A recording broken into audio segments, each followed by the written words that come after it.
Welcome to Canceled. We are back. I'm so sorry for the wait here. We had the holidays and some illnesses and some scheduling issues, but we are back. With me, we had a previous guest. We tried to make it through, what the fuck was the name of that terrible show? The Powers of Matthew Starr. We did not make it all the way through. That's the only show to date that didn't get finished. Really? It was The Powers of Matthew Starr. Because it just got so bad. It got worse and worse and was so long. By the way, that's Avery Moore. Hi. Back in studio. How we doing, Avery? I'm great. Yeah, the episodes went from 20 minutes to they started being like an hour. They were an hour. They were there was 20-something episodes of that goddamn terrible show. It just got worse as a show. Yeah, it was bad. Yeah. As opposed to this, we got 6 episodes and we're out, baby. Right. I think it's 6 or 8. But first off, how are things? Things are good. You just recorded your album. How was it recorded? My debut album. It was super fun, man. Yeah. Sold out the ballroom. Tight. It was tight. Yeah. Very good. I don't even know. Does it have a name yet? It's going to be called White Women. Am I right? Yeah. But spelled A-M-I-R. That way people know that I'm not like, am I right? Yeah. I love it. Yeah. Keep an eye out for that when it comes out. Sure Thing Records. Sure Thing Records. So that'll turn around pretty quick. Let's get into this fucking show. We are watching from 1982 the Sam Waterston classic. Q.E.D. Q.E.D. All right. So this show I just stumbled upon on the internet. Again, starring Law and Order's own Sam Waterston and his eyebrows as like an American Sherlock Holmes. Yeah, so he's what I gather, he was a scientist and a professor at Harvard. At Harvard, and they all reject his scientific process. Okay, but here's what they reject. He big air quotes. The beginning of the episode, he invents television. This isn't by the way, the 1800s or something. Yeah. It's old and dated, right? There's a Kaiser and stuff. No, it's right. It's got to be early 1900s. No, but I mean, right? it's definitely. The Titanic has sank. We'll learn that. Yeah, it's like World War I. Yeah. So he quote unquote invents television, and at first, he invents television. Basically, he's giving a presentation about how moving pictures will travel across the air, blah blah blah, and everyone's like, "This fucking idiot, get him out of here!" Right? And at first, I was like, "That's funny. He's so much smarter than them."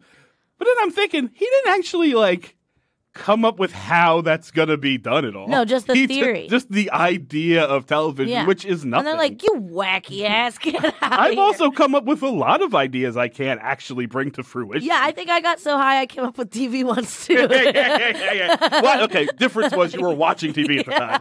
But still. I was like, what if there was a box? Yeah. Then you could see plays in.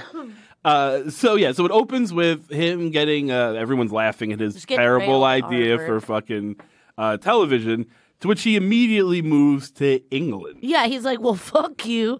I'm going to London and I'm going to buy a chateau. I guess it's not a chateau. Right. Well, he buys a giant estate. A palatial I don't estate. understand how rich this man is, for starters, off of just being a professor. They don't say anything like he holds all these patents or anything where he's making money. He's just a professor, but he's just got cash to the point where he he gets a cab ride or this is my favorite part. He gets his cab ride from this fucking Cockney ass dude. And he tells him I got to go to this place. And the guy's like, that's crazy far away. That's so far. That's not in London. Right. That's out in the country. And he's like, well, how much to buy your fucking car? And he or the carriage. Right. And he just buys the car? Well, whatever. It's a car. And and the guy's like $150, which I guess is a lot of money back then. And he just buys it. He buys it. So here's and then he says, you want to come along? I guess he's now just bought this man, essentially. He bought the man and the car, and he's his servant now. The funniest shit, too, is when that happened, I was like, well, what's... before he ends up buying him as well, when he just buys the car, I'm like, well, now what are you going to do? You're a taxi driver. You have $150, which I guess is probably what you'll he needs directions, right? He's like, do you know the way? And he's like, well, ride along with me. Yeah. And then when they get to this, palace, he's like... He just lives there. He's like, do you want to pick a room? And the guy's like, well, all right, sir. Thank you so much.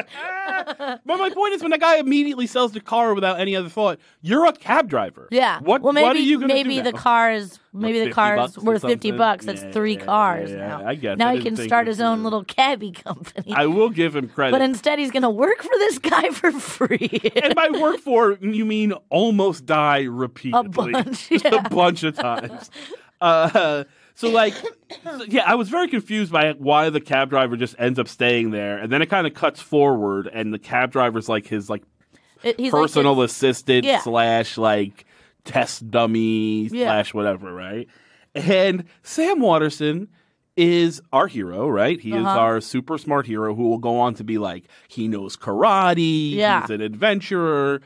He's also, I would say, his biggest characteristic is he's a fucking dick. He's really, really rude. He's just an asshole. To everyone. Literally everybody. He, like, undermines everyone's intelligence and, like, cuts people down every interaction he has. He's telling someone how fucking dumb they are. And he's also just, like, a shitty boss. At one point, he's brought, like, breakfast or whatever, and it's supposed to be, like, a soft-boiled egg. Yeah. He opens the egg, and it's hard, and he goes, the egg is hard. Fire the cook. And the guy's like, you already fired the cook. So he's just a shitty boss on top of everything. But then when the other guy sneaks in that line, he's like, 2.5 minutes, just like you like it. Yeah. He can't win. Which is just the weird. Poor cabbie. And then, like, but it goes so quickly from... What's the cabbie's name? Oh, I don't even I can't remember. I'll pull it up here. I have the IMDb up. But more to the point, what I find weird about the show is he's a scientist, right? And a professor. So we know him to be smart. But, like, why does that mean he's also a detective? Like, because he immediately goes to solving crimes. Yeah. He's, like, reading an article in a newspaper about some ship that disappeared, and he's like I smell foul play. I think I can do this. Yeah. But I don't... Phipps. His name is Phipps. Yeah. I don't think he solved crimes in America. He for sure didn't. This is just a new thing he's deciding to do. You know what? But then, so by the way, Q.E.D, which stands for, quite easily done. There's some Latin expression that means the same thing. His name is Quentin Everhard Devereaux. In the 80s were so wild for that kind of shit. Yeah, dude. Where, like, the name also has to be some weird pun or some other fucking dumb shit like that. It just made me laugh. Yeah, this reminds me of Poirot, but, like, it's not good. You know what I mean? Yeah. That's exactly right. It's like Poirot, like, David Suchet is, like, the greatest. It's Poirot mixed with... like the Quantum Robert Leap or Downey something. Jr. Sherlock Holmeses. Oh, like the early good. 2000s Sherlock Holmeses, right? And Wild Wild West. Yeah. A little bit of that too. Yeah. It's so weird. So he's reading a thing in a newspaper about this missing girl, about a missing guy. This woman shows up, which I don't even know why she like goes to him. Where does she go to him, or do they meet? Is he just somewhere? As far as I know, I think it's because let me make Are at sure. the same place, same time, and he offers his services. Something like that. They kind of run into each other. But he just does say a lot of dumb shit. Somebody says here at one point, a great many people believe in spiritualism. And he goes, a great many people are idiots. Yeah. That was I funny. enjoy him very much. Right, because he gets in trouble for something, for fighting or whatever. Yeah, he's at like the police station. Yeah. Because he gets in trouble he gets fined $10 for fighting, and I was like, he doesn't give a shit. He dropped $150 the first 2 minutes he was on the ground. He didn't give a shit about $10. That's when the reporter finds him. That's our new other character that we're going to see around a lot. Is an American reporter. They were at Harvard at the same time. And he goes... He recognizes him right away. Right. And what I don't understand either is Sam Waterston goes, he's like, I'm a reporter. He goes, I hate reporters. Why? You're just a scientist. Yeah. Like, why do you have beef with reporters? It doesn't make any sense. Like, if you were like that's a thing with cop shows, right? Where the cop, like, the press is always getting in the way or twisting words or whatever. But this guy doesn't have that sort of relationship with the press. Yeah. It just doesn't make any sense to me. Well, he's a man of science and and he wants to tell the truth. But isn't that what reporters are supposed to do? Like good ones anyway? Charlie Andrews, I believe, is our reporter's name. Charlie, and he's obsessed with the hot girl calling him Charlie. He is immediately in love. In love with this woman. Who, like, couldn't care about him at all. Yeah, because her brother's missing. Yeah, and she's, like, full on into Q.E.D. Yeah. Like, she wants that Q.E.D. Yeah. You know what I'm saying? So, the reporter also went to Harvard. Oh, that's another thing. It's just, again, him being fucking such a dickhead. He goes, the reporter says something like, I wrote an article on whatever.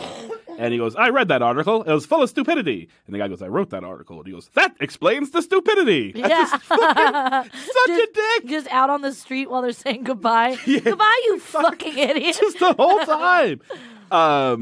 So then he decides they're going to go help her find her brother, right? Mm-hmm. He disappeared at sea. But she he's like, there's no ship log. Right. They found a drift, blah, blah, blah. No sign of a struggle or a fire. Where'd he go? And Why she's is he like, overboard? that's what I think. Yeah. He's missing. He would never just jump off board. What's so weird is, at one point he just goes, I bet Kilkiss is mixed up in this. Kilkiss will turn out to be our Moriarty, right? Yeah. It's Sherlock Holmes. He's like the big bad. Yeah. But we don't know who Kilkiss is when he says that. They just drop that, and I'm like, well, who the fuck is Kilkiss who is then?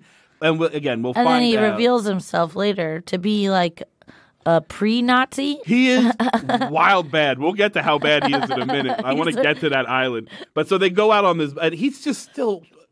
Q.E.D. is just dropping such at one point he says, it's not your fault. Your brain remains 3/4 empty. Yeah. I don't know why I'm doing like 30s reporter voice. He does not sound like that at all, but I just can't help myself. They say something about an argument, and he goes, it takes two to argue. Intellectually, I'm all alone down here.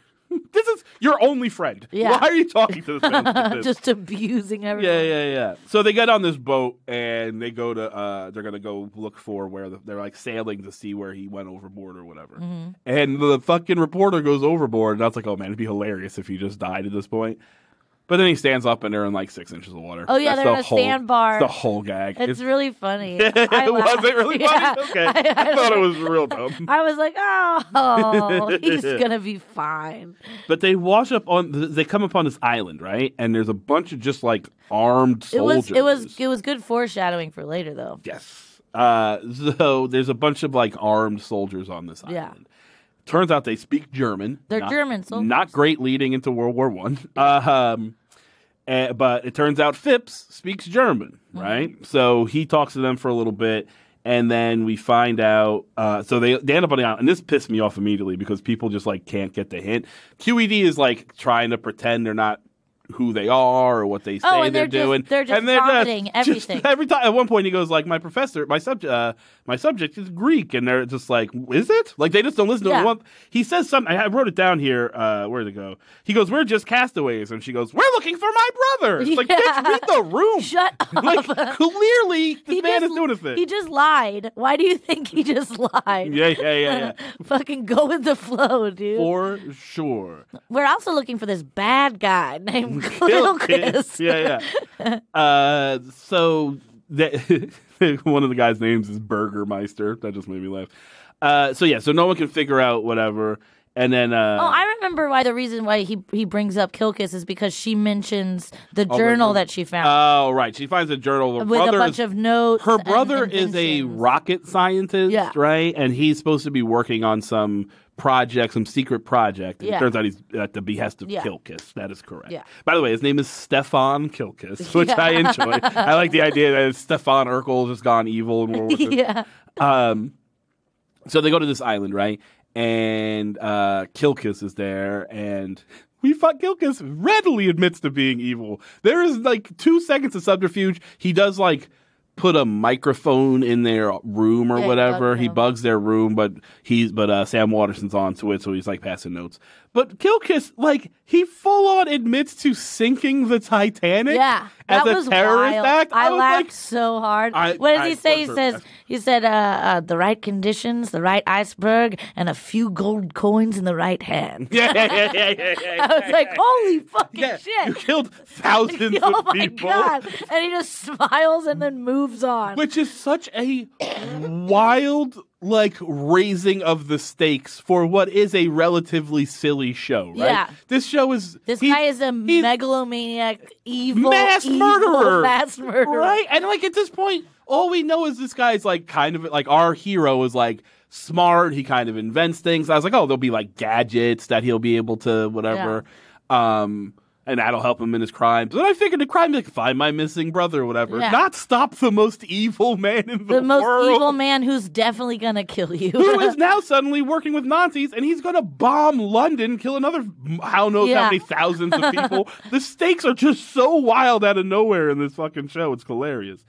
So they're gonna set up. So they basically set up a firing squad. They're gonna kill. And the Kaiser four of them. The Kaiser's there because Kilkis is doing a test of his new rocket system, right? That has like a honing device. Right. So that is part of what the brother was working on. Yeah, right? in like 1914. Yes. So he's been hired by Germany. So Kilkis is hired by Germany. He also invents the term blitzkrieg in this episode, which was fun. So he's going to. There's a test, right? And they're gonna fire these rockets at London. If all goes well, Kaiser's gonna give them a bunch of money, and it's gonna be, the Germans are gonna win World War I, essentially, right?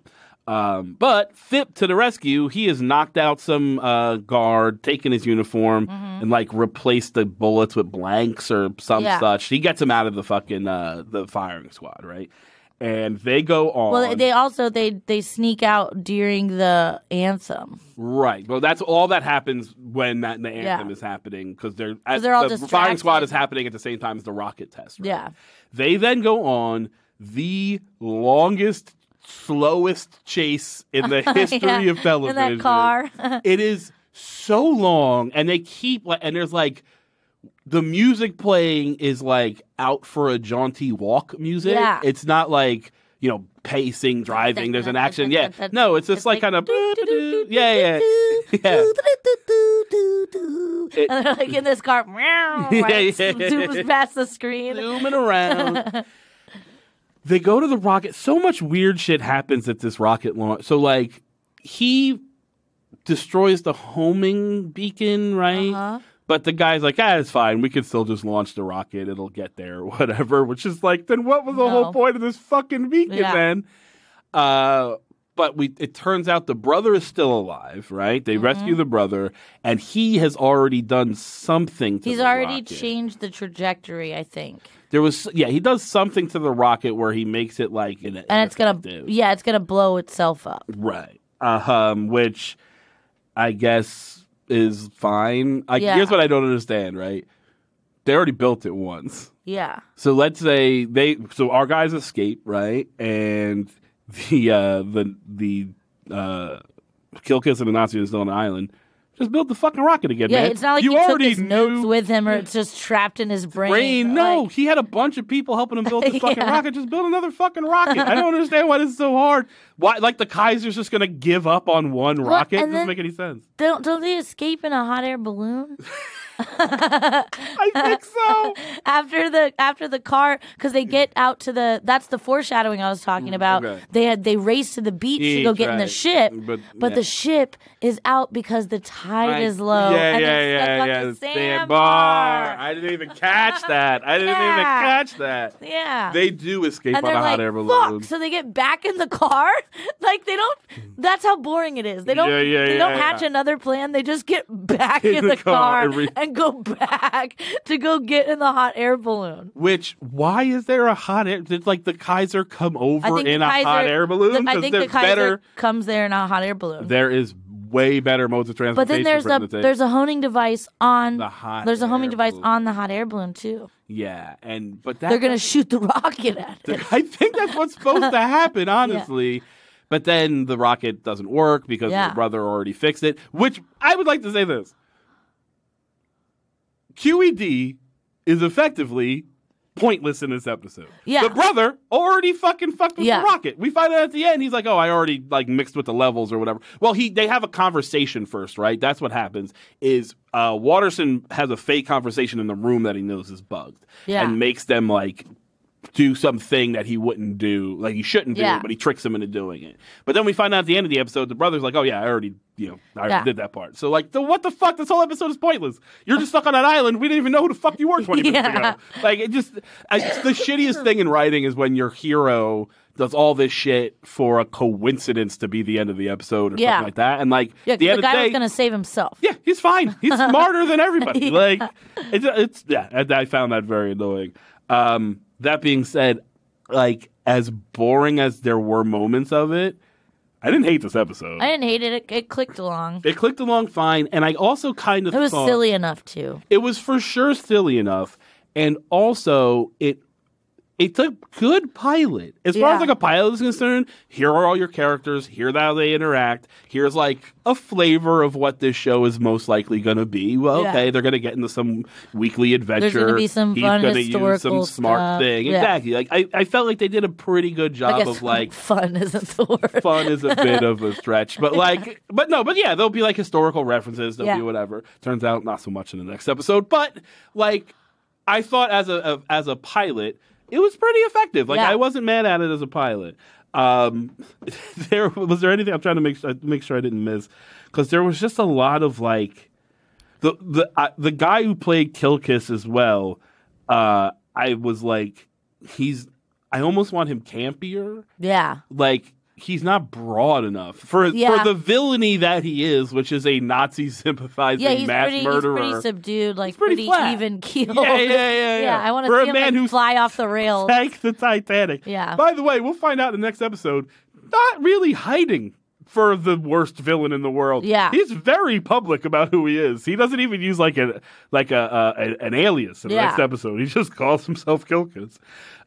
He's not hiding. He'll put on a fake mustache or nothing. So yeah, again, I didn't think this was a terrible episode. I thought it was a pretty good pilot again and set up who they are. I thought, like we talked about for a second, so the reporter has like an immediate crush on this girl, right? Yeah. She's gone, by the way. We'll never see her again. She's not in the next episode, right? I'm not crazy. It's a different girl. No, it's her. Is that her? I think it's her. Okay. Yeah, she becomes his... Does she also become his assistant? She becomes his secretary. Okay, I thought that was a different girl. No, it's her. Okay, well, that's something at least. Yeah, they all stick together. Well, that being said, that is true, because he continues to have his crush on her in the next episode, and she is just more into Q.E.D. Well, yeah, but then I thought I remembered that when they were in the balloon that they were hugging. Yeah, but that was more because she thought that he was going to die. I think that was more of a we made it out alive. Yeah, she called him Charlie, and he's been asking her to call him Charlie the whole time, and then he's like, all right. So that brings us into the next episode, The Great Race. The Great Race. Which, with all the Nazis, I assumed meant white people, but no, we're talking about an actual race. Uh-huh. That is our episode here. There is a giant cross-country race. Which also happened in Matthew Starr. Also happened in Matthew Starr. I will also like to add that a bit of racism kicking around. So so there's going to be a giant race, right? And people come from 40 countries. Oh, a bit. Even the Japanese. It's so fucking... We got people from 40 countries. Even the Japanese. And everyone's like blown away. Not only that, anytime the Japanese are on, there's like dung dung dung dung dung dung dung music playing in the background. Well, I guess gross. Japan had just like ended their period of isolation. Sure. So everyone's like, "Wow, Japanese men in suits. Let's play a gong when they enter onto the screen." So Phipps is we open and Q.E.D. is working on a rocket-propelled motorcycle, right? Uh-huh. That he's got Phipps testing, and he's just almost killing him immediately. Yeah. Phipps is just like immediately on fire from this. Yeah. So Jenny shows up. They don't really explain why. But so we get this race, and there's a famous race car driver who is driving for the Brits, I'm assuming, right? And in the meantime, Q.E.D. is also working on like essentially bulletproof glass, like shatter-resistant glass. Yeah. Which will come in handy later on in the episode. At one point, so the other problem with this episode, there's a bunch of like car shit that I don't understand. They go, "Do you have any idea what you're up against? 9-liter engines." I don't know what that means. I don't know if that's big or small compared to what we have. I have no idea what a 9-liter engine is, but they say it very clearly. But so is it Henry Ford in this episode? He shows up at the end. He shows up at the very end. But. So the Japanese contingent shows up, and of course they're evil. Yeah. And they're evil because they just have Kilkiss with them. And I laughed so hard that Kilkiss is he's just there. He's just like not hiding. He's not like the puppet master in the background. Yeah, also it's a coincidence. He's not there to get Q.E.D. No! He has no idea He's just helping out the Japanese. But he's been hired by the Japanese to win this race for some reason. Like, it seems like Kilkiss's thing is like he's like a terrorist for hire, right? Yeah. But like, you would like, so like, okay, the Germans hire him to bomb a city. Makes perfect sense. Yeah. The Japanese can also hire him to just like cheat at a race. Like what level? Where is your levels? It just seems so weird. Another fucking just. God damn it! I hate Sam Waterston in this show. Somebody goes, "He's done wonders," and then Sam Waterston goes, "They aren't wonders, just simple applied science." Yeah, it's a fucking expression, dude. Just shut up. Take a fucking compliment, you dickhead. You just, this is a bunch of that. So he's gonna help the famous British race car driver fix his car and like make it faster or whatever, so they can compete with all the other people, right? And he's like, it'll be an honor. He straight up puts like jet engines in it. Well, he does that eventually, which it has to be cheating. Dude, but we'll get there in a second. Well, they read the rules. Yeah. But also, what, bitch? You didn't just invent jet engines. Also, the last time you used World War I. Also, the last time you used it, you almost killed Phipps. You set him on fire 20 minutes ago. So he's going to help him with this fucking car, right? And they're putting the fucking jet engine, all this other fancy shit in the car. Meanwhile, there's some fucking dude, some shady dude from the race that comes by to check on stuff, and he's talking to the race car driver. But really, he's working for Kilkus, and he's like going to steal the plans or whatever, the car. So but Phipps knows him because he goes, that guy did 6 months for fraud. So I guess Phipps was also in jail, criminal, right? Yeah. I like that. Yeah, like, he's a criminal cabbie. Yeah. But also, like, I'm a sucker for a story, and there's been a few of them. Man, I might do one of them on this show, where, like, you guys are crooks. You're not bad at heart. You're just crooks, and then you end up using your crook skills for good. Leverage. You ever see the show Leverage? There's a bunch of crappy shows. Yeah. There's one from the 90s called Players, starring Ice-T, Costas Mandalore, and somebody else, and they are con men who get hired by the FBI to be like con men for the government. Yeah. It's fucking great. At one point, Ice-T has to pretend to be a famous musician who blends rap and country music, and he does like a cover of like Folsom Prison Blues in his big fur coat. Hell yeah. I'm hunting that show down today. So I like the idea that Phipps has like got a pass. Like that was kind of fun. So they steal these plans, but then they just send some guys over there to burn the fucking place to the ground. Like, I thought you were going to, like, we'll sabotage, we'll make it subtle. No, they just are going to burn the whole thing in the ground. But, of course, Q.E.D. knows karate. But in the ensuing fight, our race car driver's arm is broken. Yeah. So he can't drive. So now Q.E.D. has to be the driver. But he's not a good driver. No. Like, as we saw. When he was driving in the race the last time, they make jokes about him not being a good driver. So, like, that's just dumb. Oh, right. This is the line. Kilkus says, the motor car is just the beginning. I aim to have an empire that will capture the world. And it starts with a race. Why? Why does it possibly? Why? What is the trajectory from winning this race to capturing the world? It just doesn't. There's a lot of missing dominoes. So now he has to drive the thing, and I didn't realize initially that they also have to be. See, here's what I wanted. Right? What's been happening throughout the episode is Jenny, the girl for the brother, has been like showing all this knowledge of cars, and it's like weird because she's a girl, right? And she's like, "Oh, it's this kind of engine or whatever," right? I learned when the arm was broken. Oh, cool! Jenny's gonna be the fucking race car driver. No, not at all. They don't even. It doesn't even come up. Yeah, there's not even like a wink to it. It's not a thought. It's I'm like, well, my dad was a mechanic or and all shit that. But like it would have been so perfect. Okay, Jenny, and I just she drives. You put him in the car with her. So obviously QED's got to be part of the race or whatever. But he can. But it turns out you have to have two people. There's like a navigator and a whatever. So have him be the navigator. Yeah. She drives. It gives her some purpose in this show outside of just being a damsel in distress. But instead, it's like him and Phipps, right? Well, it is. No, it's him and Is it him and Phipps? It's him and Phipps. It's him and Phipps. It's him and Phipps. But also to the point, she does end up having a skill, and it's like typing at the end of that. There's a weird running gag where there's a telegraph man who's sending out updates on the race, right? There's like a room where everyone's like, and update, this guy's now in first and whatever. And they just keep cutting to him drinking. Yeah. He's just like how are we gonna get our news stories out? Right? He passes out from being drunk at one point, and it turns out, she can do the telegraph. Yeah. Which, like, that's not fun. Like, yeah. Have it. That annoyed me. That's at the end of the first episode. He's like, well, you can be my secretary now. Yeah. I just found that so lazy. Yeah. Like, I'm going to hire all three of you for no reason. So he has to go now on this race, right?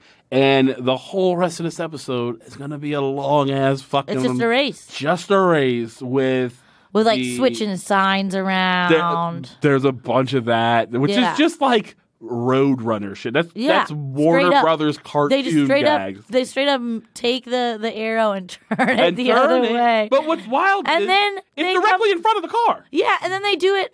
They turn it back immediately. Like they can't see you. That's my whole point. Is the car is approaching them as they're doing it. Like you can see the car. So I'm like, okay, they clearly saw that, but it's just a bad shot. But then they just immediately do it. Yeah, I found that very fucking dumb too. Me too.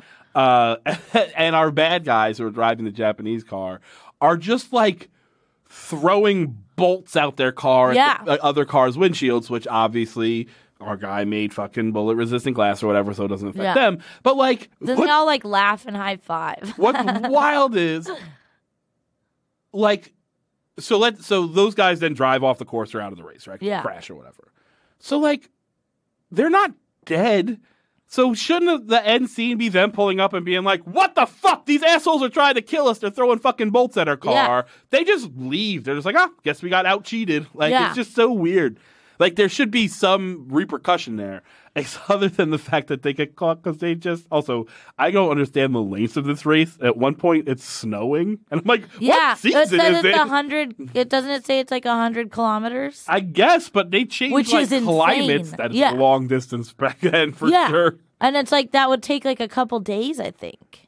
You would in a car back then. Yeah, because it was they were only going like 40 miles an hour.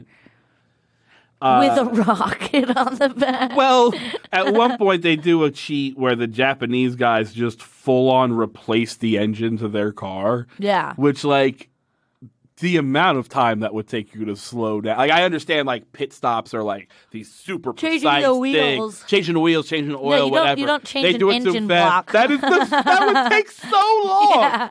Yeah. Also, at one point they weigh the car, and it's like... And I was can't be over a ton.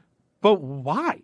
Like, it seems like that would, if you want your car to be heavier, that's like a detriment to you. You know what I mean? It seems like they'd be like, make it heavy if you want. It's just going to slow you down. That just didn't seem to make any sense to me. Also, a lot of racist Japanese music, like gongs and shit going off when the Japanese guys are driving. It's not a Japanese driver, right? It's like an Italian guy. Yeah. That made me laugh so much. And he is like, bellissimo Italian. But this is like way before like Ferrari and like all this shit. Well, I think it's a little bit of like Mussolini. I think they're leaning on that kind of shit, right? Because I was gonna say like, the stereotype is that like good driver, Italian. Yeah. You know, or like Italian race cars in Italian race car driving, or like in race car driving, Italians are like at the top of the class. Word. But like this is like 50 years prior to that. I think this is more just like jingoistic fucking. Okay. We've got the Japanese and the Italians. And here's the Italians. Yeah. That's funny. And he is just like, like mustache twisting. I'm driving the car. Yeah. I wear a red jumpsuit and I go so fast. Also, Q.E.D. keeps like going off the road and like not following the race path, like cutting through stuff. Yeah. Isn't that also cheating? Yeah. Like, our hero shouldn't also be cheating. I guess he realized that they were cheating, so he's going to cheat. Well, what he does, but that's shitty writing, right? Our hero should overcome their cheating with virtue and also like skills. Yeah, I've got this rocket engine. My brain is why I'm going to win. And they make mention of that earlier, that's still in the rule book. They're like, okay, we're sure that this is still. So like, why would they make sure that the rocket is? Yeah. Is in line with the rules, but they'll just drive through a field. It's just that is such lazy, shitty writing to me. Like, just fucking have your hero be a hero. Also, completely unrealistic. Your car would just fall apart. That piece of shit. Like, they don't even have like inflated tires. They're just these solid fucking rubber rims. It's just bullshit. Turns out here's what's weird, right?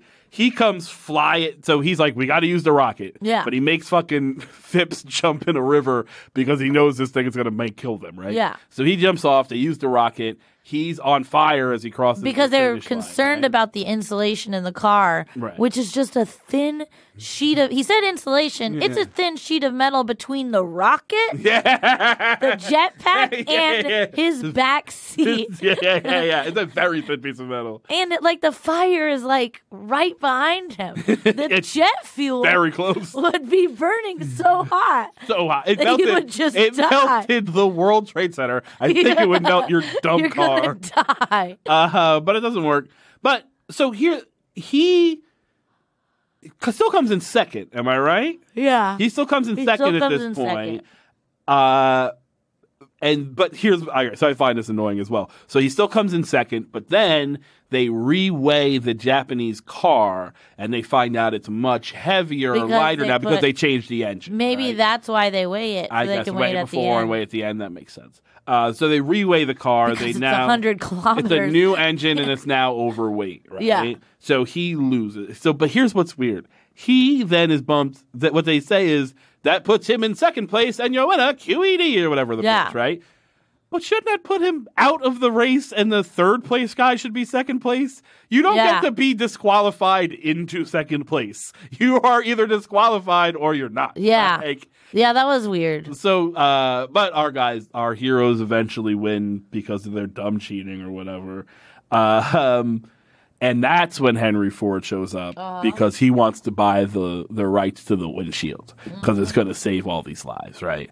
And he's going to sell them the rights. He's like, I don't care about which driver wins. I care about that they know who built the car. Yeah. He is very much like... He's like, hello, I'm Henry Ford, and I'm going to make a few statements to let you know that I'm Henry Ford. Yeah. I'm an industrialist, and you'll know that by my top hat and mustache. Yeah, for sure. And that's the end of episode 2. Yeah. I didn't like it quite as much as episode 1. The stakes don't make any sense. Oh, well, we forgot they almost burned down the shed. Oh, yeah. That's how the guy gets his arm broken because the bad guy's coming to attack him. Yeah. Q.E.D, of course, knows karate, so he's able to fight them all. Yeah. Of course he knows karate. Because everyone at Harvard knows karate. That's how smart people work. That's the thing they do with fucking... what's his name? Sherlock Holmes as well, where he's a great fighter because he's so smart. But that's not how fighting works. The best fighters in the world, dumb as rocks. Yeah. They're smart people real stupid. Smart people aren't good at fighting. They're not going to get punched in the head a bunch. Because they get out of fights. Yeah, for sure. Now, okay, Muhammad Ali is probably pretty smart, but if you look at Mike Tyson or whatever, they're smart in a certain way. Yeah. They're smart about fighting. Your regular MMA guy. Yeah. The fuck out of fucking people. lunkheads. Straight up lunkheads. I like this episode as well, though. It is a little... I think the pacing falls off in this episode. It's all the race. And they do cut back There's and forth. too much exposition in this episode. So much telling and not showing in this episode for sure. And if you're going to do these fun historical tie-ins, they have to be more fun than fucking Henry Ford buying a windshield. Have a famous no one knows what Henry Ford looks like, right? There's not the iconic image of Henry Ford. Yeah. So have fucking Abraham Lincoln's profile. You don't even have to see him. They can have him in a shadow. Oh, Mr. President. You see shadow walk by. Just have there's fun shit you can do. Big beard. This big stupid bearded hat. You know it immediately, right? Or whatever it is. But there are ways to do that and the Forrest Gumpian thing. Yeah. That this show just... Or Doctor Who or whatever. Absolutely. Yeah. And this show's just not doing yet. Yeah. I'm not out. I want to know more about Phipps. Yeah. But the other thing I don't think they've fully gotten a good thing at is this team isn't a team, right? Yeah. We have our crew, Jenny and Charlie and Phipps and him, but like, why are any of them?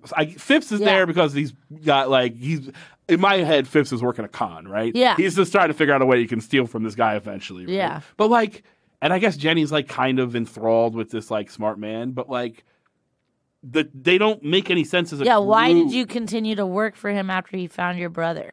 Also, why is Charlie there? He bullies you, you simp. Like you're just like you're cucked by Q.E.D. at this point. It's embarrassing.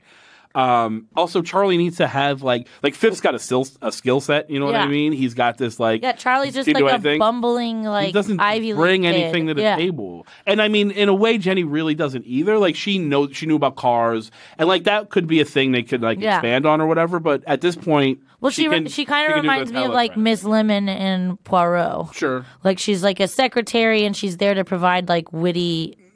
Commentary sometimes. Right. But so far, I don't think she's been that funny. No, she has not. She doesn't have any funny lines. They don't give her any of them. Yeah. That would make sense if she's somebody just there. Somebody to bite back at him. That's what he needs is somebody to be like fucking watch your which mouth. I think that's what her purpose is probably going to be in the next couple episodes. But they didn't do it. They haven't done it at this point. At this point, he's just abusing everyone around him, and he's no one says he's no one says shit about every episode. yeah. He's just mean to everyone. He wasn't mean to the race car driver for some reason. He looked up to him, which also doesn't make. I mean, I guess that guy kind of designed his car, so maybe he can relate to him on a thing like that. He seems very sexist and very elitist. Oh, for Q.E.D. For sure he does. That would be another thing if he could come down and have some they have to show some positive attribute to him other than being smart and capable at this. Yeah. As a person, he's not likable. He's completely unlikable. So they have to show him being a little more heroic or heroic something, would be good, or not even giving, but he can, let's say he sees street smarts in a street urchin kid, right? Yeah. And he can be oh, I see everyone misjudges you, but I know you're smart, and I can, having some sort of human connection, right? Yeah. Other than just being mean to everyone. Yeah. Right now he's you. just living above everything. Yeah. There just he has to be brought down a peg somehow. Son of a bitch. Yeah. Sam. Anything you want to plug? This will be out tomorrow. If you're listening in Houston, I'm headlining the Secret Group on Friday. Hell yeah. At 10 o'clock. Go to that for sure. I will be on Master Pancake on Saturday at 6:30, 7 o'clock, something like that. 7 o'clock, I think, at Alamo Ritz. So go to that. What else did I have? I got something else coming up. I don't remember. Joke of Painting is the fourth Monday at Spider House Ballroom, every fourth Monday of the month. Do that. This one's going to be really good. Yeah, they're always super fun, so go to that. The Sting is the first Wednesday of the month, so we'll be back in February.